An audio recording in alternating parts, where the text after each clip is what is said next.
Melanjutkan alur cerita Donghua Stella Transformation Season 6 versi novelnya, jangan lupa subscribe.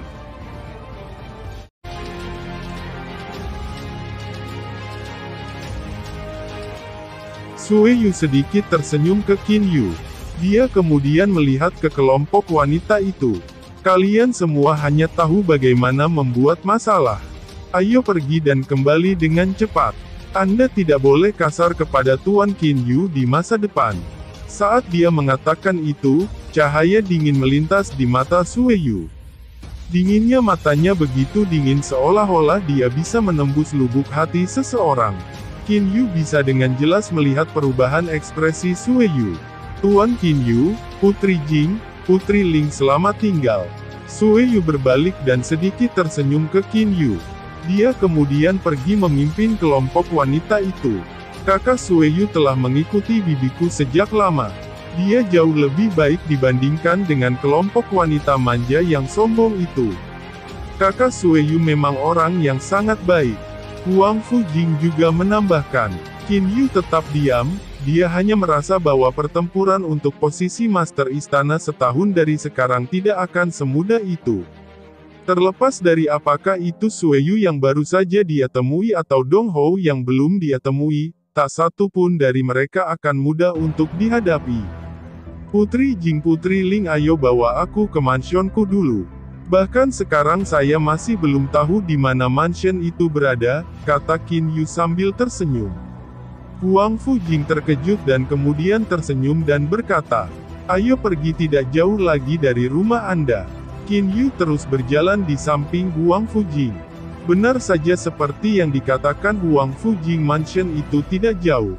Hanya dalam waktu singkat Qin Yu sudah berhasil melihat sebuah rumah sederhana dan tanpa hiasan, rumah awan yang mengalir.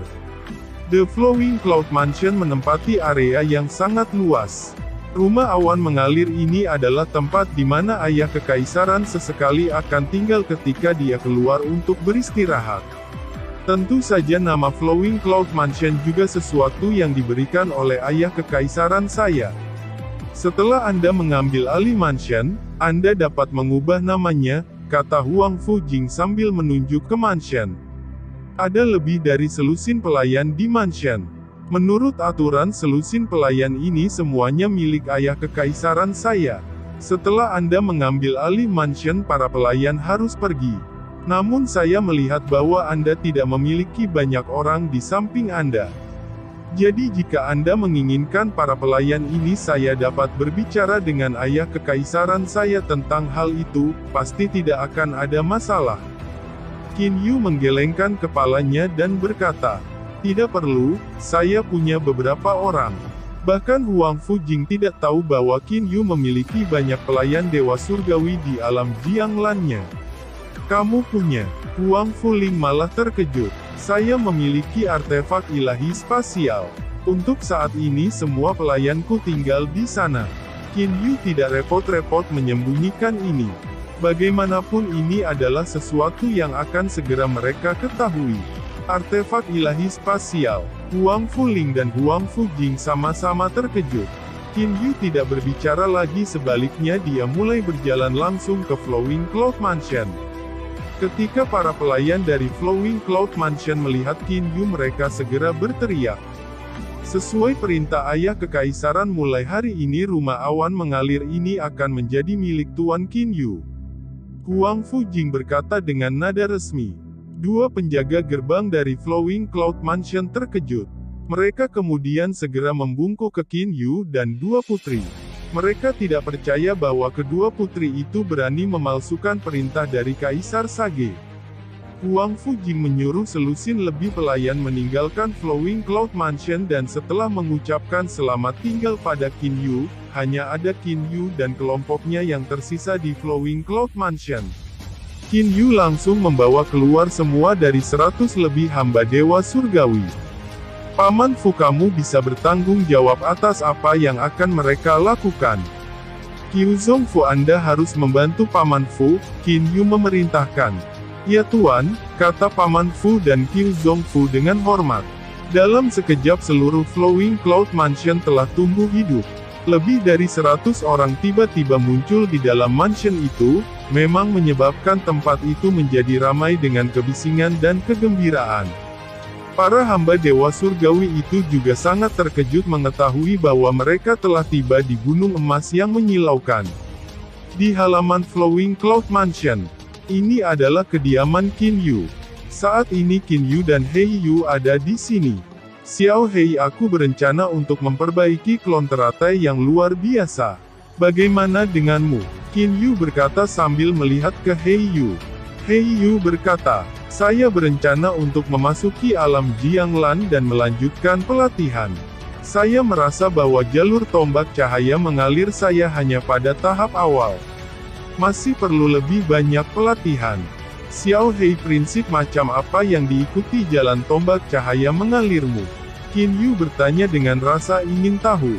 Hei Yu terdiam beberapa saat. Dia mengedipkan matanya beberapa kali lalu berkata, bagaimana saya harus menjelaskannya? Setelah Anda menciptakan dunia universal Anda, saya hanya dengan santai menusukkan tombak saya ke dalam alam Jianglan.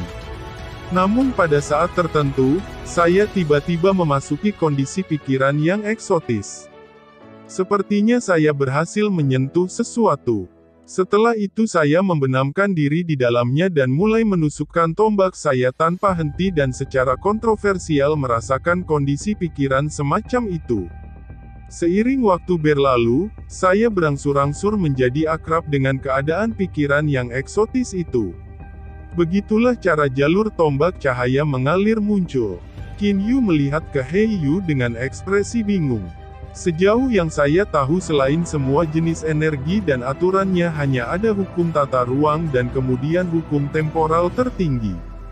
Keanehan dari jalur tombak cahaya mengalir Anda, mungkinkah hukum duniawi? Tidak mungkin, Qin Yu menggelengkan kepalanya berulang kali. Qin Yu sangat memahami bahwa hukum temporal terkuat adalah sesuatu yang hanya bisa dipahami setelah mencapai tingkat God King.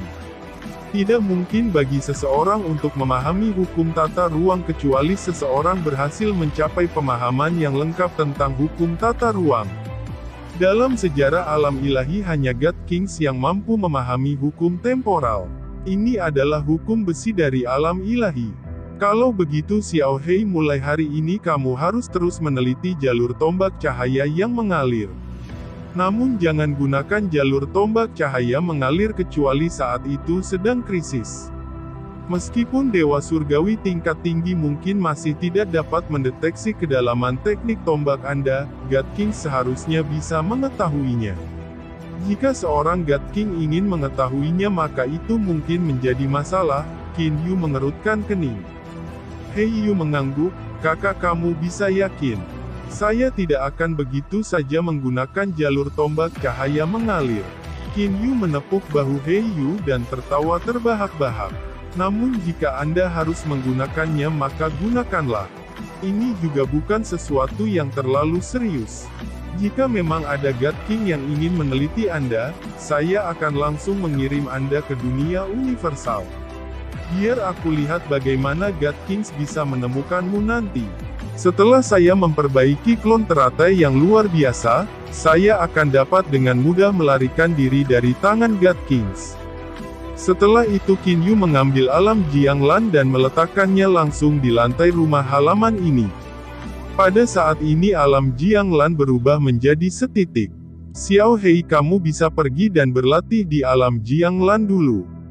Lebih baik bagiku untuk meninggalkan alam Jianglan di alam ilahi.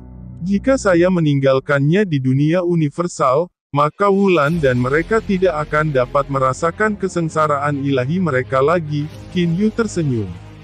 Oh, itu benar Xiao Hei, saya masih memiliki 4 artefak surgawi tingkat tinggi. Termasuk darah merah pedang ilahi, itu artefak ilahi surgawi tingkat tinggi mana yang Anda inginkan? Dengan membalikkan tangan Qin Yu, 4 artefak ilahi surgawi tingkat tinggi muncul di hadapannya. Di antara mereka ada yang berbentuk tombak, Hei Yu malah tidak peduli.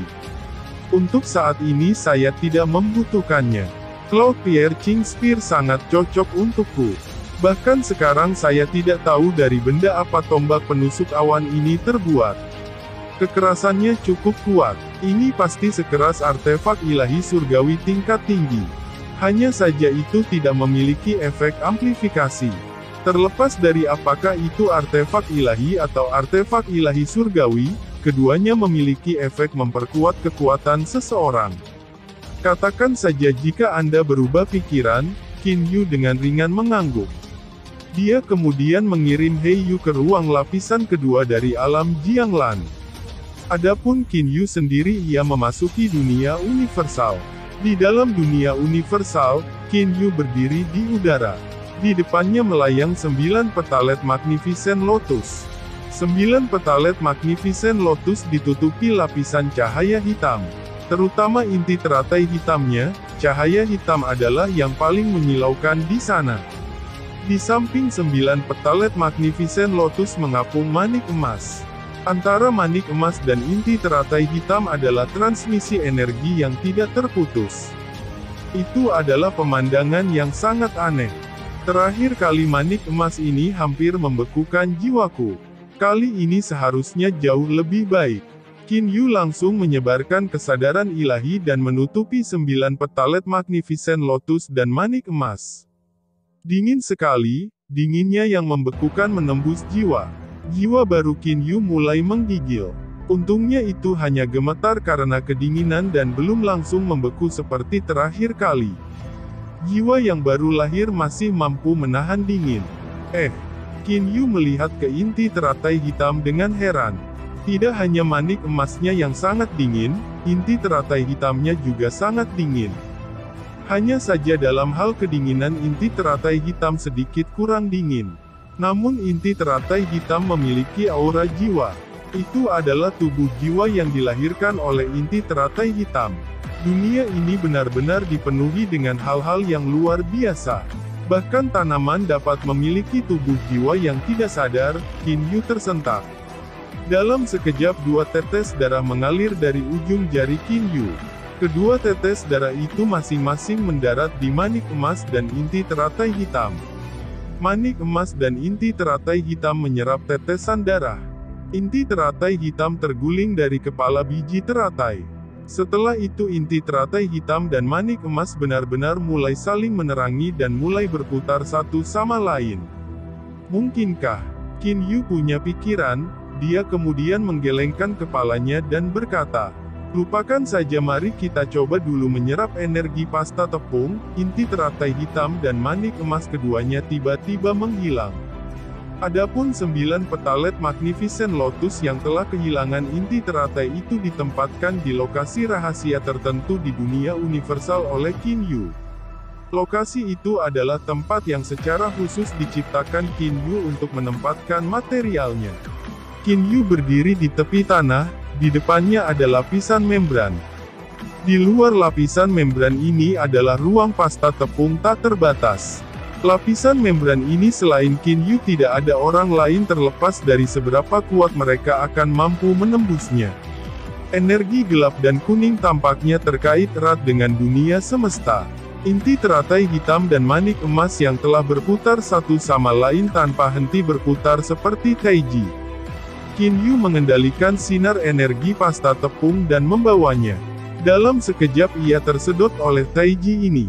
Dengan kecepatan yang mencengangkan, sinar energi pasta tepung itu diserap oleh inti teratai hitam dan manik emas hanya dalam waktu sekitar 1 hari. Secepat itu, Qin Yu kaget. Kembali ketika dia menyempurnakan gelang api pemurnian dan harta karun spiritual nenek lainnya, mereka membutuhkan beberapa puluh tahun untuk menyelesaikan. Dunia universal yang sekarang telah tumbuh ke ukuran yang mencengangkan, menyerap energi pasta tepung dalam jumlah yang mengejutkan setiap saat. Dengan demikian Qin Yu secara alami tidak akan pelit tentang energi pasta tepung. Satu sinar energi pasta tepung telah memungkinkan saya untuk mengolahnya hingga 50%. Mari kita nikmati sinar energi pasta tepung lagi. Meskipun Qin Yu tidak mengerti penyebabnya, dia juga tidak repot-repot mempelajarinya. Pada saat ini taiji yang dibentuk inti teratai hitam dan manik emas melalui rotasi mereka secara bertahap mulai menyerap energi pasta tepung dengan lebih lambat. Setelah sebulan lebih dari setengah energi pasta tepung diserap. Ketika Qin Yu mencapai perbaikan 80%, Taiji ini berhenti menyerap energi pasta tepung. Inti teratai hitam dan manik emas ini sepertinya jenuh. Mereka tidak lagi mampu menelan energi pasta tepung lagi. Hanya tidak satu pun dari mereka yang benar-benar halus. Pada saat yang sama kecepatan inti teratai hitam dan manik emas bertukar energi tumbuh semakin cepat. Inti teratai hitam mulai mengandung jejak warna emas. Manik emas mulai mengandung jejak warna hitam. Transformasi semacam ini masih berlangsung. Inti teratai hitam bukan lagi inti teratai hitam. Manik emas ini juga bukan lagi dirinya yang dulu. Lalu akankah klon teratai luar biasa yang akhirnya aku rangkai di masa depan tetap sama dengan yang tercatat di gulungan emas? Qin Yu langsung mulai sakit kepala. Yang tidak diketahui menyebabkan sebagian besar kekhawatiran. Qin Yu juga mulai khawatir. The Magnificent Lotus Clone jika dia memperbaikinya dengan menggunakan inti teratai hitam yang diubah ini, hal seperti apa yang akan berubah? Setengah tahun berlalu sejak kedatangan Qin Yu di kota emas Dazzling. Gerimis berkabut, seluruh kota emas yang menyilaukan ditutupi oleh hujan berkabut. Setiap orang yang berpengetahuan luas di kota emas Dazzling mengetahui, bahwa orang luar biasa telah bergabung dengan kota emas yang mempesona. Grandmaster susunan formasi Qin Yu. Di dalam sebuah restoran sekelompok dewa surgawi sedang minum dan mengobrol dengan santai. Di kota emas yang mempesona dewa surgawi ada di mana-mana. Untuk Dewa Surgawi hanya 9 Kapten Skuadron Besar, 3 Master Istana dan 3 God Kings adalah orang-orang yang layak untuk mereka hormati dengan tulus. Dalam setengah tahun lagi itu akan menjadi waktu kompetisi. Posisi Tuan Istana-Istana Mistik pasti akan menjadi Tuan Dong.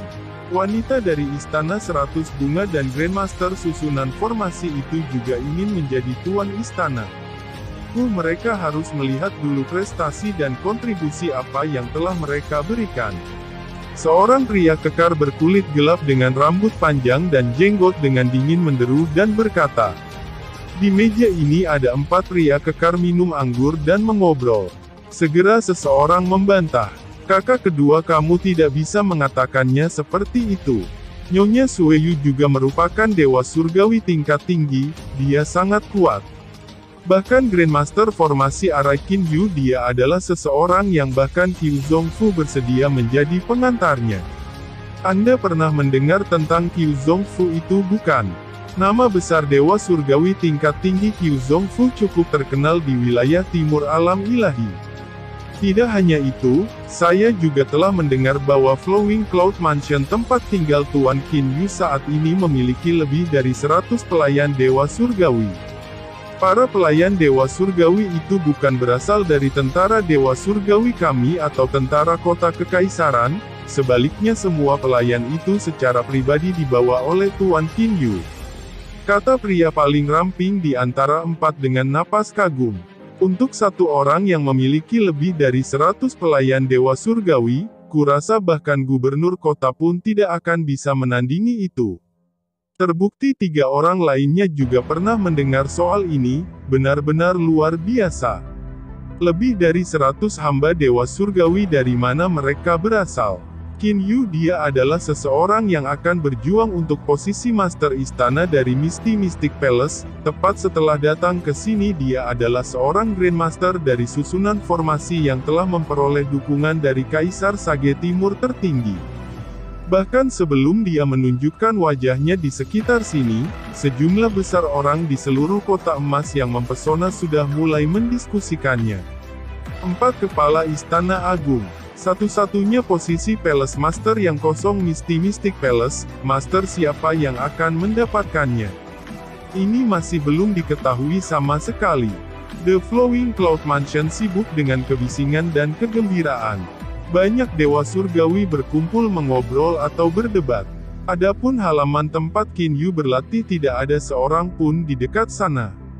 Ruang lapisan kedua dari alam Jianglan. Ombak meluap di langit. Suara ombak itu seperti gemuruh guntur. Ini adalah lautan yang terletak di tepi ruang lapisan kedua dari alam Jianglan. Pada saat ini Qin Yu sedang duduk bersila di langit di atas lautan ini. Gas berwarna agak hitam dan gas berwarna agak keemasan dengan Qin Yu sebagai pusatnya, kedua gas ini berputar-putar dengan panik dan membentuk bentuk taiji. Hanya saja taiji ini jauh lebih hebat dari yang ada di dunia semesta. Pada awalnya kecepatan rotasi inti teratai hitam dan manik emas tidak bisa dianggap cepat. Kisaran keduanya juga tidak bagus. Namun seiring berjalannya waktu setelah beberapa puluh tahun berubah menjadi seperti itu. Persentase penyempurnaan sudah di atas 99%. Hanya sedikit yang tersisa. Saya rasa dalam 1 tahun lagi saya harus bisa menyempurnakannya sepenuhnya. Hati Qiyu sangat jelas. Dia terus dengan tenang mengerahkan semua kemampuannya untuk menyempurnakan. Energi jiwanya terus-menerus dituangkan ke dalam inti teratai hitam dan manik emas.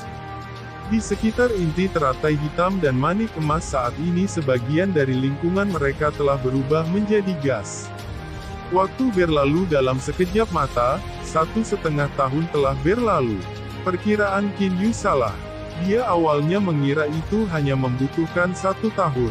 Namun ternyata itu mengharuskan dia menghabiskan sejumlah besar energi jiwanya untuk sepenuhnya menyempurnakan bagian terakhir.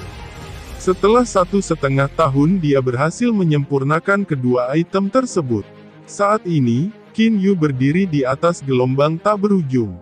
Inti teratai hitam dan manik emas telah membentuk taiji yang sangat besar. Taiji ini memiliki Qin Yu sebagai pusatnya dan sedang berputar. Karena Anda secara alami menarik satu sama lain maka saya akan memberikan bantuan. Qin Yu sedikit tersenyum dan dengan niat darinya, 2 lampu cemerlang tampak berbenturan satu sama lain dan pecah. Pada saat tabrakan tidak ada suara yang keluar, keduanya telah menyatu. Gas padat berwarna cian telah lahir. Kesadaran Qin Yu sudah melekat pada gas berwarna cian ini.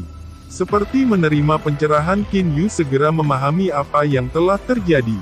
Gas padat berwarna cian mulai berputar. Itu kemudian berubah menjadi pemuda berambut cian panjang dan berjubah cian. Pemuda itu memiliki penampilan yang sama persis dengan Qin Yu. Tubuh sejati, kata pemuda berjubah cian ke Qin Yu dengan senyum di wajahnya. Dia kemudian tidak lagi berbicara, Qin Yu sedikit tersenyum. Dengan membalikkan tangannya Qin Yu mengeluarkan gulungan emas. Qin Yu yang tenang berjubah cian berdiri di samping Qin Yu. Qin Yu mulai membaca gulungan emas dengan kesadaran ilahinya, dia lalu tersenyum. Klon teratai yang luar biasa menurut apa yang tercatat dalam gulungan emas ini klon teratai yang luar biasa sama kerasnya dengan harta karun spiritual nenek kelas 2. Namun bagaimana dengan varian klon Lotus yang luar biasa ini? Qin Yu berjubah cian hanya tersenyum dan tidak mengatakan apa-apa. Qin Yu secara alami tahu segalanya tentang klon. Magnificent Lotus klone biasa sekeras harta spiritual Grand Mist peringkat kedua. Harta karun spiritual Grand Mist peringkat kedua sudah sangat menakjubkan dan kuat. Mereka adalah hal-hal yang hampir mustahil untuk dihancurkan. Bahkan God Kings perlu menggunakan harta karun spiritual nenek dan juga banyak upaya untuk menghancurkan harta karun spiritual nenek peringkat kedua. Bagaimana dengan varian klon Lotus yang luar biasa ini? Itu dibentuk melalui perpaduan inti teratai hitam 9 pertalet Magnificent Lotus dan manik emas. Pada kenyataannya baik inti teratai hitam dan manik emas adalah harta spiritual nenek peringkat kedua. Namun keduanya adalah atribut dingin. Saat keduanya menyatu kekuatan mereka berlipat ganda. The Magnificent Lotus Clone yang dibuat melalui perpaduan keduanya setara dengan harta spiritual Grand Mist peringkat pertama. Harta karun spiritual nenek peringkat pertama jauh lebih berharga daripada 2 harta karun spiritual nenek peringkat kedua. Untuk memiliki 2 harta karun spiritual nenek yang menyatu satu sama lain, itu adalah sesuatu yang hanya dapat ditemukan secara tidak sengaja dan tidak dicari. Itu adalah sesuatu yang ditentukan oleh surga dan bukan sesuatu yang bisa dipaksakan oleh manusia. Untuk Qin Yu mendapatkan inti teratai hitam dan manik emas pada saat yang sama itu juga sangat langka. Terlepas dari seberapa keras harta karun spiritual nenek, ketika serangan melebihi batasnya itu masih akan berakhir. Namun bagaimana dengan Magnificent Lotus Clone? Qin Yu berjubah Qian berubah menjadi gas Qian padat. Gas Qian yang pekat ini melayang di udara. Kadang-kadang akan berkumpul bersama dan kadang-kadang menghilang. Tepat sekali, ini adalah kemampuan luar biasa dari varian klon teratai yang luar biasa ini. The Magnificent Lotus Clone diciptakan hanya melalui inti teratai hitam, setelah itu hancur dan jiwanya hancur itu pasti akan mati. Namun varian inti teratai luar biasa ini berbeda. Bahkan jika God Kings menyerangnya dengan serangan terkuat mereka, itu hanya akan menyebabkan Magnificent Lotus Clone hancur kembali menjadi gas Qian. Namun varian klon teratai megah yang dimiliki Qin Yu bisa sekali lagi berkumpul bersama, tubuh yang abadi. Tidak ada metode yang mampu menghancurkan tubuh abadi ini. Bahkan jika klon Qin Yu terjebak dalam ruang, Qin Yu masih mampu membuatnya kembali ke dunia universal dalam sekejap. Klon Qin Yu mengandung jejak kesadarannya. Dengan demikian secara alami juga terhubung dengan dunia universal. Dengan klon ini saya bisa menjelajahi seluruh alam ilahi sesuka saya, Qin Yu mulai tersenyum. Mulai hari ini klon ini akan tinggal di alam Jianglan dan memahami hukum tata ruang yang ditinggalkan oleh senior Zuo Qiumei. Dengan maksud dari Qin Yu 7 cahaya berwarna terbang keluar dari kepala Qin Yu. Ini kemudian berasimilasi ke dalam kepala Qin Yu berjubah Qian. Qin Yu meninggalkan setengah dari pemahaman Zuo Qiumei dalam klon. Dengan gerakan Qin Yu menghilang dari alam Jianglan. Adapun klon Qin Yu berjubah Qian diam-diam duduk di atas batu karang di laut dan mulai memahami hukum tata ruang yang ditinggalkan oleh Zuo Qiumei. Wilayah timur dari alam ilahi. Distrik barat kota emas yang mempesona. Qin Yu langsung muncul di halaman dari Flowing Cloud Mansion. Dia tersentak di dalam hatinya. Tubuh jiwa klon teratai yang luar biasa ini benar-benar pemberani. Jiwa yang baru lahir yang dikondensasi lebih kuat daripada jiwa yang baru lahir. Saya rasa itu akan cocok dengan jiwa baru Dewa Surgawi tingkat tinggi. Qin Yu bisa dengan jelas merasakan kecepatan di mana klonnya memahami hukum tata ruang tersebut. Kecepatan yang mencengangkan itu jauh lebih cepat daripada pemahamannya tentang hukum tata ruang. Ini adalah keuntungan memiliki jiwa baru lahir yang kuat. Qin Yu dapat dengan jelas merasakan bahwa pemahamannya tentang ruang meningkat setiap saat. Setelah memperbaiki klon ini, kecepatan kultivasi saya menjadi jauh lebih cepat. Qin Yu merasa sangat lega. Qin Yu berjalan keluar dari halaman. Hal pertama yang dia lihat adalah dua dewa surgawi berpatroli. Kedua dewa surgawi itu sedikit terkejut melihat Qin Yu. Setelah itu mereka langsung membungkuk dan berkata dengan hormat, "Menguasai, bagus kalian berdua bisa melanjutkan patroli." Qin Yu sedikit mengangguk. Dia kemudian melanjutkan berjalan menuju lokasi di mana Paman Fu saat ini. Para pelayan Dewa Surgawi dari Flowing Cloud Mansion semuanya berperilaku sangat baik. Sebagian dari mereka berada dalam pelatihan pengasingan sedangkan yang lainnya berpatroli. Setiap kali Dewa Surgawi bertemu Qin Yu mereka akan selalu menghormati dia dengan hormat. "Selamat atas keluarnya master dari pelatihan pengasinganmu." Paman Fu segera memberi selamat pada Qin Yu dengan senyum di wajahnya saat melihat Qin Yu. Setelah Qin Yu ingat bahwa Magnificent Lotus Clone varian dan pemahaman spasialnya yang terus meningkat, ia tidak dapat menahan diri untuk tidak tersenyum. Haha, benar, ini memang layak untuk diberi selamat. Terima kasih sudah menonton. Lanjut di video selanjutnya, jangan lupa subscribe.